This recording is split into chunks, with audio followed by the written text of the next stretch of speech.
Hey everyone, Rusty, aka Cut-A-Plug, and in this video I'm going to show you my super deep silver coin Minelab eTrack settings. A lot of people have been asking me for a while what settings I use, and I'm finally putting a video together to actually show you that. And I think it's going to be probably a three-part series. Part 1, I'm going to talk about settings. Part 2, I'm going to talk about the factors that need to be in place to actually find deep silver, because it's not always possible to do that. And part 3, I'm going to talk about actually going out in the field and using the eTrack and those settings to analyze signals and find 9 or 10 inch deep coins.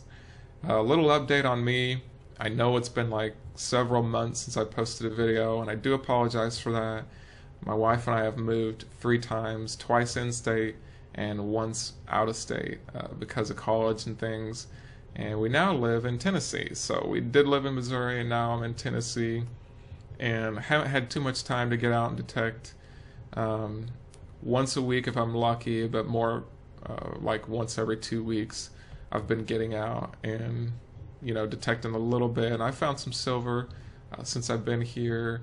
I did quite a bit of water hunting when I first got here, and I found 6 or 7 pieces of gold and some silver jewelry. So that was really cool, and I'll post an update on cutaplug.com blog. I'll give you a picture of those recent finds, and I'll also put these eTrack settings on there as well. So I'm going to go ahead and switch over to the desktop view on my computer, and I'll use the Minelab eTrack emulator, and I'll show you those settings. Okay, I've got the eTrack emulator opened up here. And if you go online and do a search for eTrack emulator, you can download it from the Minelab website. And I've also got the US coins. If you go to zip files, the eTrack US coins, you actually have to download this file separately into the emulator folder for it to be available here. And there's probably instructions online how to do that. So, got a Merc up here. It's probably the most common silver coin that you're going to find, and I'll just jump right into it. So I'm going to skip user modes because we're not going to really mess with that. We're going to create our own custom user mode, and then we'll save it as user mode 1, but we're not going to use the default modes any. I'll hit the right arrow to go to discrimination, and I'll scroll down to edit, hit the right arrow again. And the pattern I'm going to show you, and the one I use, is called an Andy Savish's pattern. It's a really good deep coin pattern, and I got it from his book, The Minelab Explorer and eTrack Handbook by Andy Savish. Everybody calls him Andy S, or calls this the Andy S pattern. It's probably the most common deep silver coin pattern there is out there. A lot of people use it, and I just love it. I've been using it for years, and I believe what I'm going to show you here is the exact pattern he has. I'm not 100% sure of that. I might have modified it maybe 1 point or so on the lower number, but I'm just going to show you the pattern I use, and the credit goes definitely to Andy S for this. So what I'm going to do here is just kind of take an outline out of what the pattern is. So I'm going to go to 03, and then I'm going to go down to 27 and make a tick there. Then I'm going to go up to 08, 03, make a tick there. Then I'm going to go over to 32, make a tick, 08, 32. And then I'm going to go to 03, 32. And then I'm going to go to 0337 and fill this in here. So basically what you need to do now is you fill this top part, you fill in this entire top part, come up and come over, and then you're going to fill this part to the left of these ticks all the way at the bottom, and you're going to fill this line all the way to the right. So I'm going to go ahead and do that. So you guys I'll cut this part out so you don't have to wait, and I'll show it to you. Okay, I've got the pattern all filled in here, and the next thing I want to do is just hit the little detect button here. It's going to ask me if I want to load it into SmartFind, and I'll hit the right arrow to choose yes. You have to do that to save the pattern. There's been several times when I first got this machine, did a lot of work setting up a pattern, and then hit menu and saved the user mode and realized I didn't even save the pattern. So make sure you hit the detect button to load that into your SmartFind. Okay, so our pattern's set up. I'm going to go back up to menu, go over to sensitivity. The key to finding really deep coins, really with any metal detector, is running a high sensitivity. So if you're first starting out on the E-Track, it's recommended that you run auto +3 because that'll help you get used to the machine, and it will run a lot more stable. When you're running in auto, there's not going to be a ton of falsing, chirps and blurps and beeps and stuff that you have to analyze. So auto is way more stable. Once you put a lot of hours on that machine and start to learn the signals, you can increase your sensitivity. You can switch it over to manual, increase it to something much higher, and the higher the sensitivity, the deeper the machine will detect a coin. So there's been many times where I had a 9 or 10 inch silver dime and then switched over to the auto +3 and it wouldn't even touch it. And I've even compared the E-Track to CTX.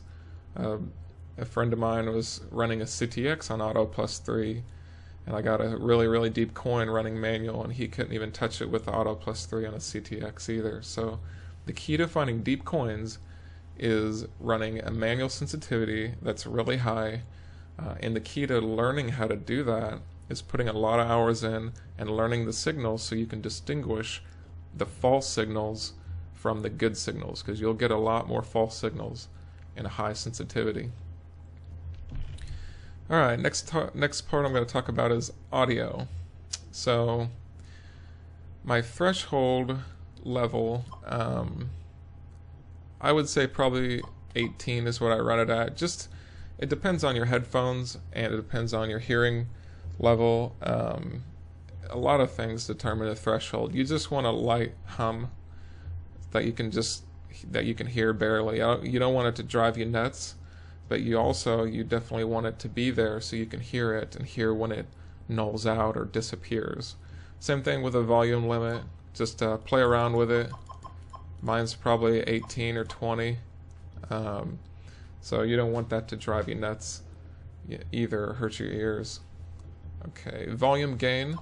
I have my volume gain set at 28. And the reason for that, if you have a low volume gain, you have a super deep coin, you might not be able to hear it. So the volume gain, I believe the max is 30. So you want your volume gain to be extremely high. That way, it doesn't matter if it's a 1-inch coin or a 10-inch coin, you're still going to hear it loud and clear. So whenever I get a good signal, I look down on my screen to see what the depth reading is. And if it's a really deep coin, then it could be an old one.